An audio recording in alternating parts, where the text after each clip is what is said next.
Hi, sweet ones. My name is Grandma Kitty, and in today's episode, we're heading to Las Vegas, the city that never really sleeps. Bright lights, loud nights, and something always happening, no matter the hour. And living right in the middle of it all was Shauna Ann Castleton. Shauna grew up in a Mormon family over in Salt Lake City, but in 1994, when she turned 28, she decided she needed a change. So she packed her bags, moved 500 miles south, and landed in Las Vegas, the city of opportunity, temptation, and reinvention. At first, she worked selling cosmetics at Saks Fifth Avenue and Neiman Marcus. But Shauna wasn't meant for quiet retail life. She loved the energy, the glitz, and the glamour that came alive after dark. Vegas nightlife called her name. Before long, she was working as a cocktail waitress at the Fiesta, serving drinks, meeting people, living fast. And soon after, she landed a spot at one of the most popular and prestigious casinos around, the Palms Hotel and Casino. So Shauna settles into life in Vegas fast. Her co-workers become like family, her customers adore her, and everyone says the same thing. Shauna just had that spark. She was always laughing, always in the moment. Her friends described her as a free spirit, the kind of person who could find something good in any situation. Then, in 2002, Shauna meets this guy named George Tiaffay. They meet at the Palms. He's a regular there. George says he noticed her right away because she never stopped moving, always smiling, always busy keeping guests happy. George had that classic all-American background, star athlete, homecoming king, even trained at West Point before becoming a firefighter. He was funny, charming, and quick to help anyone who needed it. The chemistry was instant, and from that moment on, they were inseparable. George told his sisters that Shauna was his whole world. And a year later, their world got a little bigger. They had a baby girl named Madison. George was protective of his family, and Shauna, she was completely in love with her little girl. A few years later, they got married at a beautiful beach wedding in Hawaii. For a while, things were picture perfect, until life started to hit back. George lost a lot of money in the housing crash, and suddenly, Shauna became the main earner. That kind of stress takes a toll, and people close to her said George started to change. He got jealous, resentful, controlling. One day, on her way to work, he told her she looked like a hooker, and their daughter overheard. That was the breaking point for Shauna, and then things got weird. George brought home a homeless man and had him doing odd jobs around the house. Shauna said the guy creeped her out, and whenever he was around, she felt unsafe. Eventually, she'd had enough. Shauna packed her things and moved out, got her own townhouse in Summerlin, started sharing custody of Maddie, and even began seeing a marriage counselor. She wanted things to work out, but deep down, she knew it might be over. She even texted George once saying, "Once we live separate, I don't think there's any going back." George told friends he didn't want a divorce, but the distance between them kept growing. For a while, Shauna found her rhythm again, working long hours, keeping busy, doing her best to move forward. Until one night after work, she came home and found her apartment had been broken into. Everything was a mess. Her engagement ring was gone, and weirdly, her bikini bottoms too. The person who broke in had even left a pair of men's boxers behind.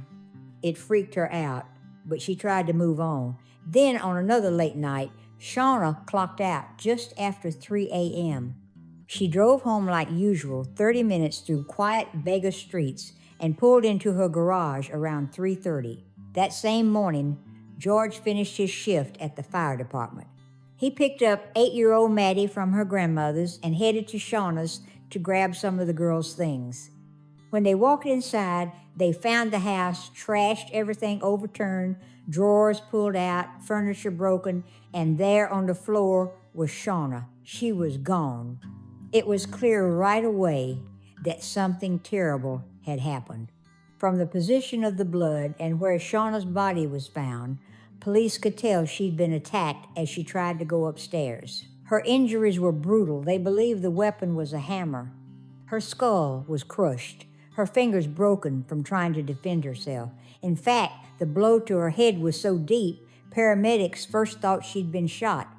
A neighbor later told police they'd heard a strange thudding sound around 3:30 to 4 a.m., but since that was usually when Shauna got home from work, they didn't think much of it. A few hours later, another neighbor found Shauna's phone, her health card, and some makeup scattered along the side of a nearby road.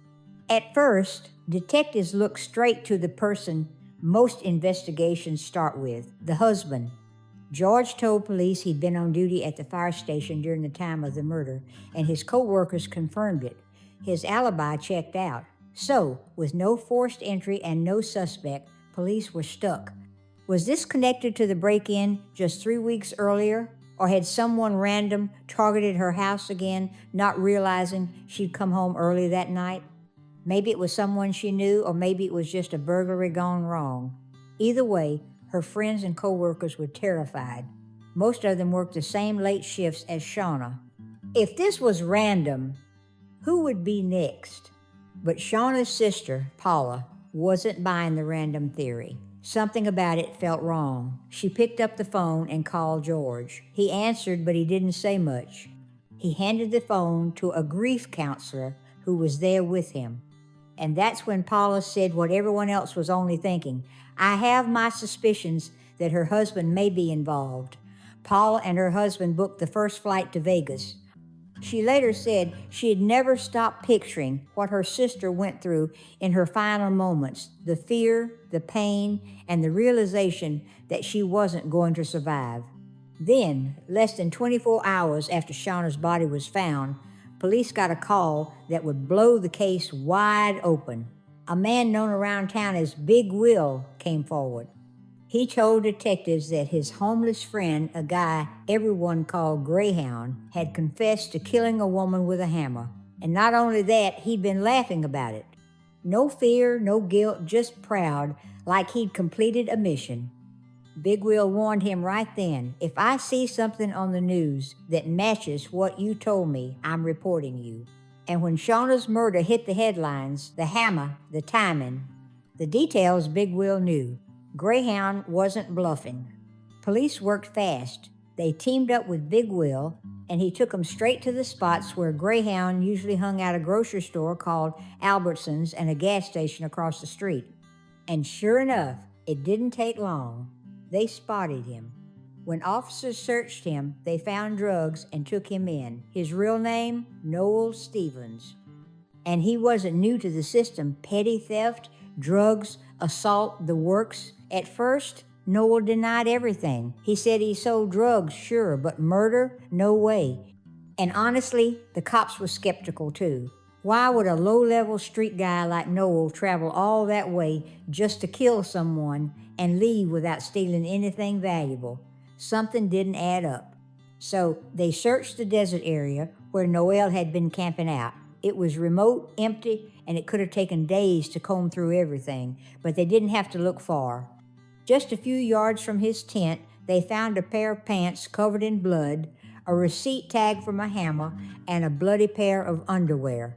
Back at the station, detectives went through his phone, and that's when everything clicked. Among his contacts was one name that tied it all together, George.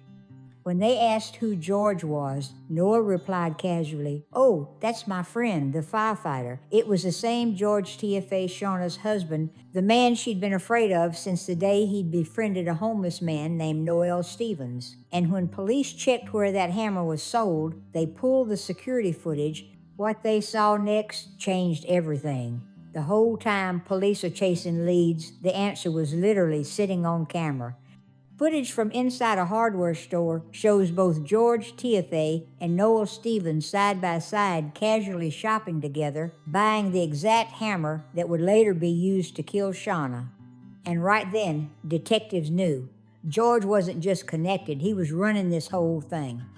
Back at the station, they confronted Noel with everything they had. At first, he tried to deny it, but once the evidence was laid out, he cracked. He finally confessed to killing Shauna, but said he didn't do it alone. According to Noel, it was George who wanted her gone. He told police that George had paid him $600 to do it. $600 to take a life. Noel said they'd planned it for weeks. George had given him dark clothes, a spare house key, even told him to stage a fake burglary weeks earlier just to see how long it would take police to respond, like a practice run. Then, on the night of September 29th, Noel broke into Shauna's townhouse. He hid in the closet for a while, then moved to the living room and waited, just sitting in the dark until he heard her car pull up. As Shauna came inside and started up the stairs, Noel followed. That's when he attacked. He said she screamed, begged for her life, kept asking, "Why are you doing this?" But he didn't stop. He hit her 17 times until the hammer literally broke. Then he used a hammerhead to keep hitting her until she stopped moving. After the confession, Noel took police out into the desert and pointed to where he'd buried the hammerhead. And there it was, the murder weapon. 9 days after Shauna's body was found, detectives told George's family that he was now a suspect. They were shocked, completely refused to believe it. But when his sister called to warn him, George panicked. He jumped into his truck and sped off, flying through Vegas at more than 80 miles an hour. Then, without even trying to brake, he slammed head-on into a concrete wall. It wasn't an accident. It was a suicide attempt. But somehow, he survived seatbelt on, barely hanging on, and was rushed to the hospital. 2 days later, detectives showed up at his bedside and told him he was under arrest. George just said, okay, then asked if he could take a shower and brush his teeth. With both men in custody, prosecutors officially charged them with Shauna's murder. 3 months later, Noel Stevens pled guilty in exchange for avoiding the death penalty. He agreed to testify against George and was sentenced to 42 years to life in prison. Then came August 2015 George's trial. The courtroom was packed.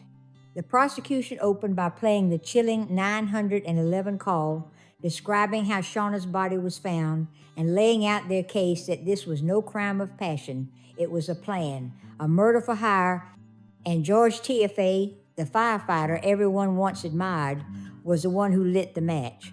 So Shauna's family showed up every single day of the trial, and they all wore her favorite color, pink. Before things even started, they handed lead prosecutor Mark DiGiacomo one of Shauna's lucky poker chips. He kept it in his pocket the entire time, like a charm. Now, George never took the stand himself, but his family and friends did. His sisters, close buddies, all saying the same thing, that George was kind, compassionate, hardworking, and there was no way he could have been part of something this brutal. But the prosecution wasn't convinced. They believed their case was rock solid. They had CCTV footage. They had Noel's full confession.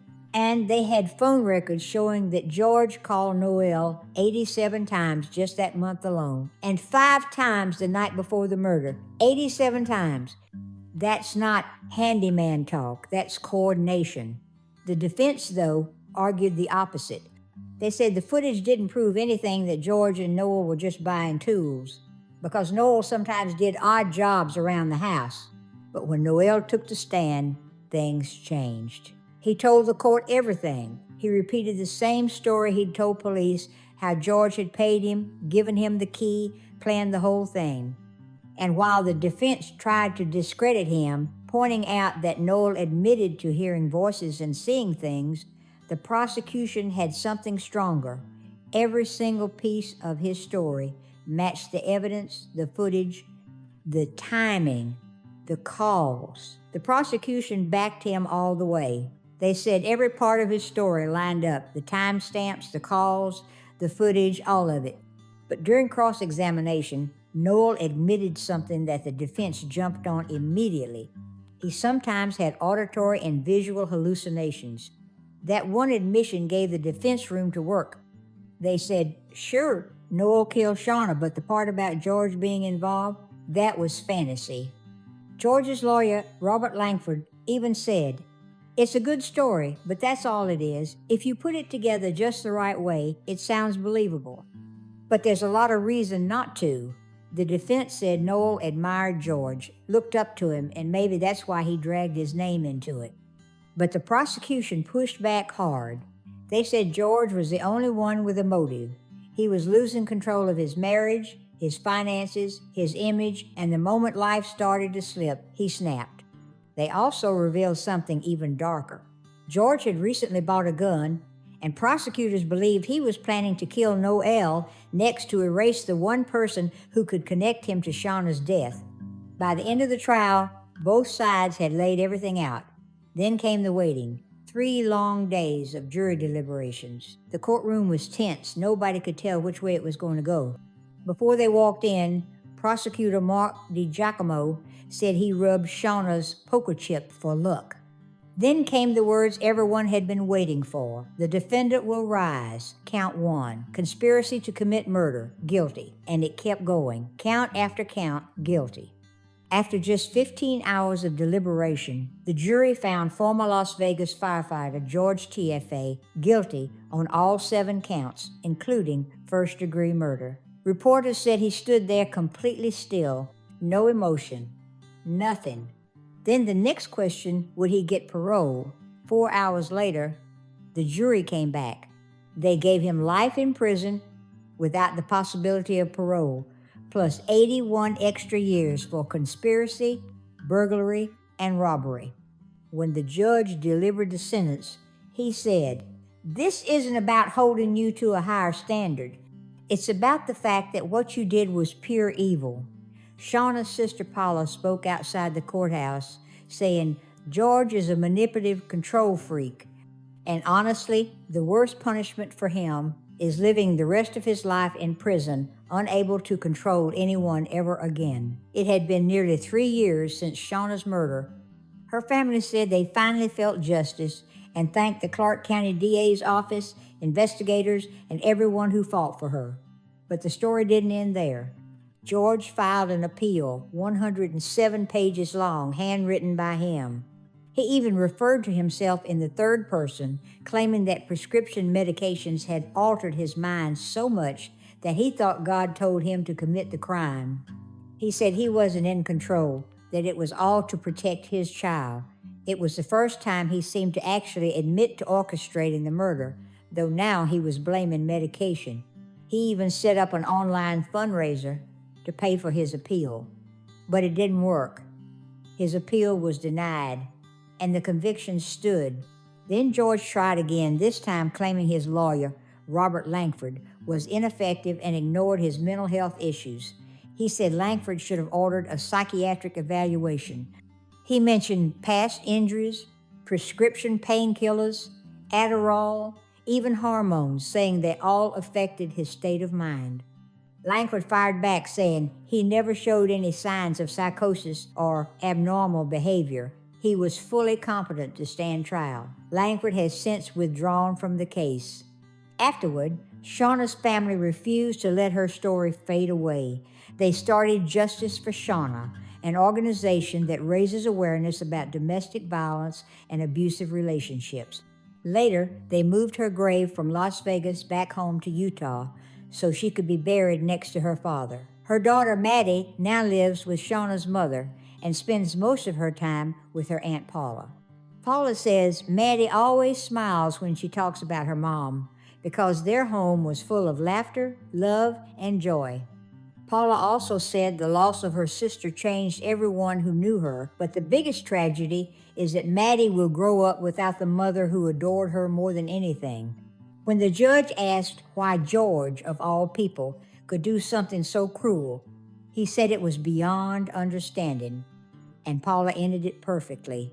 Shauna's biggest joy in life was being a mom, and I have no doubt she was thinking of her little girl as she took her last breath.